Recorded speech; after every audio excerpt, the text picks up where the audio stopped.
Sophie Cunningham was just left off the WNBA All-Star three-point contest roster, and a lot of fans are wondering how that happened.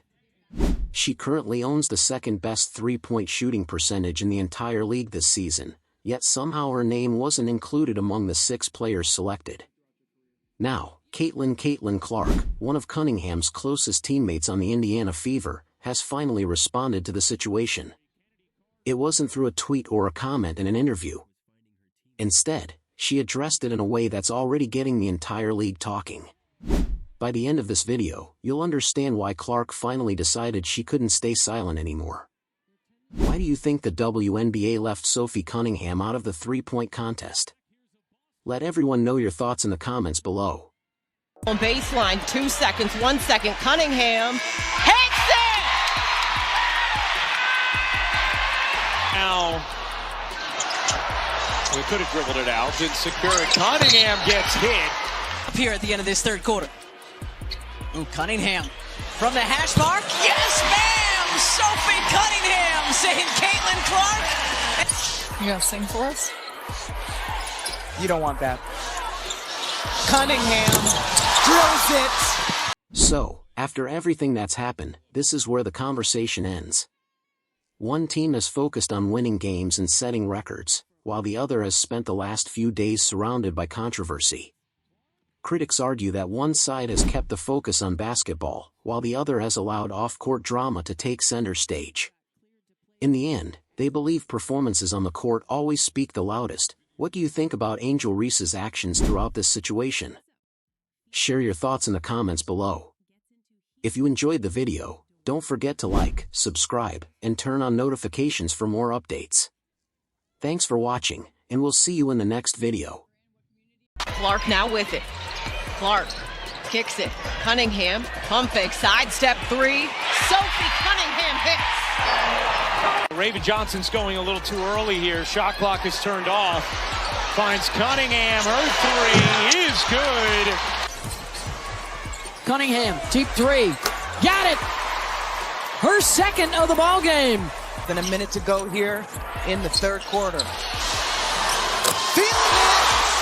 So if the decision wasn't based on shooting ability, then what was it based on? That's the question many fans are asking.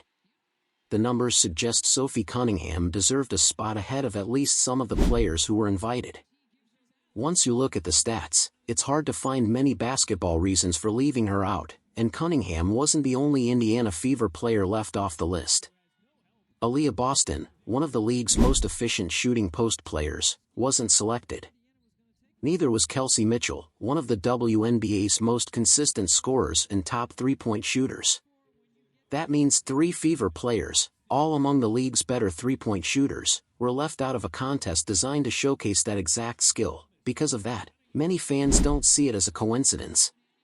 They believe that if the selections weren't based strictly on shooting numbers, then other factors may have influenced the final list.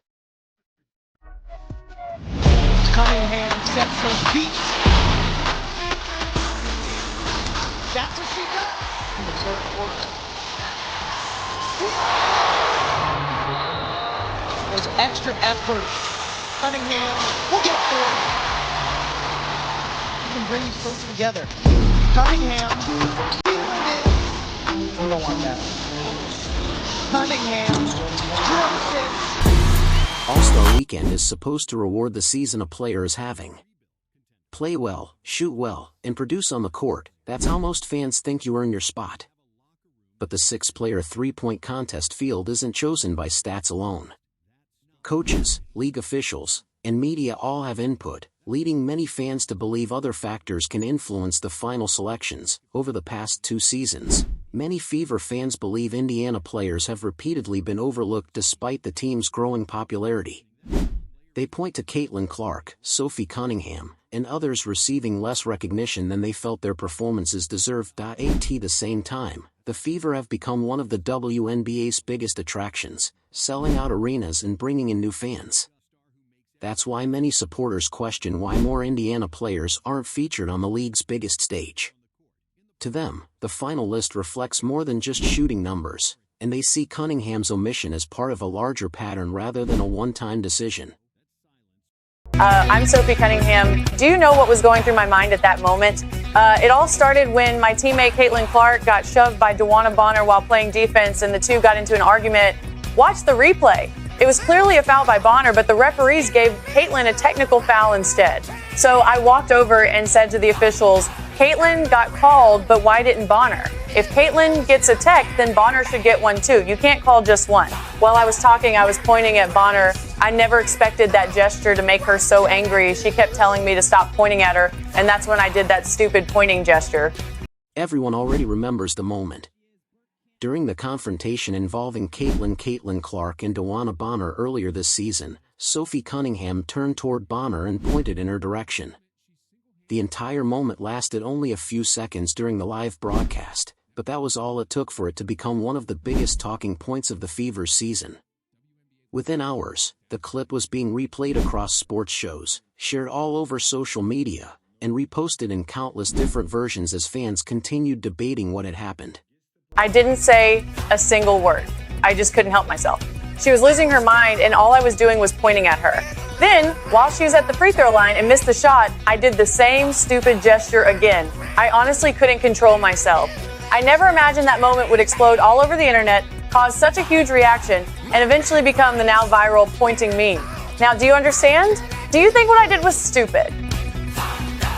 That gesture didn't just go viral for a day. It became Sophie Cunningham's signature. Fans copied it everywhere, from sports bars to youth games, and it even appeared during a UFC broadcast. But the WNBA Players Association ruled it couldn't be used for official league licensing, meaning no league-approved merchandise based on the celebration. Fans questioned the decision, pointing out that players celebrate and trash talk all the time without similar restrictions. Cunningham can still profit from the moment through her own endorsement deals and personal merchandise, but not through official WNBA licensing.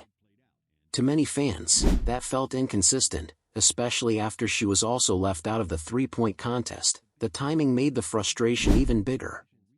First, Cunningham missed out on the three-point contest, and soon after came the licensing decision.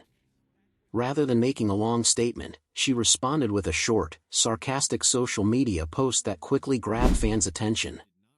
Cunningham's response was simple: "What else is new?" There was no long statement or public complaint. Many fans saw it as the reaction of someone who felt she'd been overlooked before. They pointed to her strong performances and argued that, combined with the three-point contest snub and the licensing decision, it reflected a growing pattern. What stood out was the contrast. Cunningham stayed calm, while fans flooded social media with stats and questioned how one of the league's top three-point shooters was left out of the contest. Many felt the numbers spoke for themselves. As the debate grew, fans compared Cunningham's stats with the selected players, but the league never publicly explained the selection process. That silence only fueled more questions. Meanwhile, Caitlin Clark stayed completely silent, leaving many wondering if she would eventually weigh in. Anyone who's followed Caitlin Clark knows this isn't unusual. She rarely chases headlines and usually lets her game do the talking, especially when a teammate is involved. So her silence didn't surprise many fans, even as people kept waiting for her reaction. Then came the surprise. Clark reportedly declined her invitation to the three-point contest, saying it wouldn't feel the same without Sophie Cunningham in the field. Instead of posting about it, she gave up one of the biggest spots of All-Star Weekend, a decision many fans saw as a much stronger statement. She wasn't alone. Reports also said Kayla McBride and Sabrina Ionescu declined their invitations, making the story even bigger across the league. When three players pull out of the same contest, many fans believe it stops looking like one person defending a teammate and starts raising bigger questions for the league. That empty spot in the three-point contest may end up drawing as much attention as the event itself, with many wondering why those players chose not to participate. Many supporters believe Sophie Cunningham's numbers already prove she's one of the league's best shooters, and they feel this situation has only brought more attention to that argument. Whether the league responds or not, the debate isn't going away anytime soon. Why do you think Sophie Cunningham was left out of the three-point contest? Let us know in the comments below. If you enjoyed the video, don't forget to like, subscribe, and turn on notifications for more updates. Thanks for watching, and we'll see you in the next video.